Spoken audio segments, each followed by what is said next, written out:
not re-emphasize why we are here this afternoon? This is more than 2 months since close to 300 girls were kidnapped in a certain part of this world. We are all humans. If I talk about Nigeria, a certain part of this world that has government that claim to be working, and more than 2 months later, we have no news as to the whereabouts of these girls. We hear reports about them being raped as many times as the people like every day. We hear reports about possibly some of them falling sick and might not even be alive now. But the people who should care have cared less. The people who should worry, the parents of these young kids have been left devastated. Upon it, more killings are taking place in Nigeria. And we feel particularly distressed by the attitude of those who should protect these lives. We feel particularly distressed by the nonchalance towards it, by the cosmetic approach to everything, by the deliberate attempt to cover it and make it die down. I think some people, as I was coming here this afternoon, I was reading the news about Nigerian government contracting a PR firm in DC for over $1.2 million to just try and brandish, make their image look good. Do the best you can to put these voices that are making us look incompetent, put them down. They have contracted a PR firm to do that. That is not, you don't need PR when you are doing your job. Your job will speak for you. We are here to demand the release of these girls. We are here to tell whoever is here, this is the representative of the Nigerian government. We are here for them to hear our voices as concerned Nigerians, as concerned members of the global community, that we want these children released. We want government to do its primary function. The reason why people give up their wills to government is because they want government to protect them. And care for them, provide basics for them.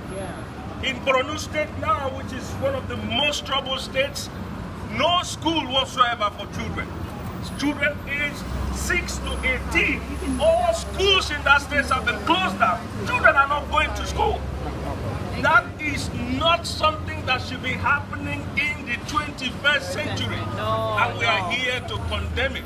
I want us also to appreciate the fact that, you know, this is about life.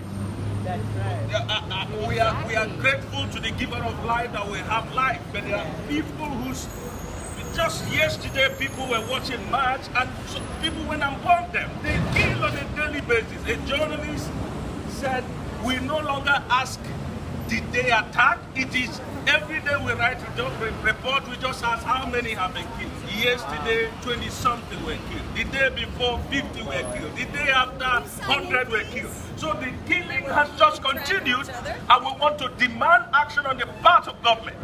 Ask government to stop this.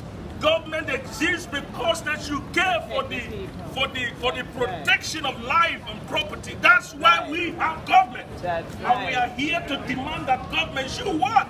We are not here as a part of one partisan group or the other. We are here because we care. We are here because we are sisters and brothers to the people who have been affected. I like one banner here somebody is raising. Our girls are in the forest, and our governments and the politicians are in fortitude. They are flying over town with people's money. They are driving in air-conditioned cars and all of that, living in opulence. And the people they should protect are in the bush. We don't even know whether they are alive. So please, I want us to come into it with a clear understanding that this is about us. The girl child that is being abused now is not abused to just that single girl child alone. It's abused to womanhood. It's abused to mankind. And we condemn it in every word. We condemn it loudly. We say this act of terrorism must cease, must stop. The government must rise to its responsibility. And that's what we are here to demand this afternoon. We're going to be here for like two hours or thereabout. I want us to just raise our voices as much as we can. Show that we care for these girls. We're going to take things formally. We'll take off formally. with just the... We don't have a sound permit. So, and that we don't have a permit to be here, but the police will allow us to be on the other side. So what we have to go on the other side. maybe We can go over there. so you guys should go and speak to them. The blonde woman and the gentleman. So we can go on the other side. That we don't have a permit. So we can go on the other side. Like they use. Our voices, we can't use the same. So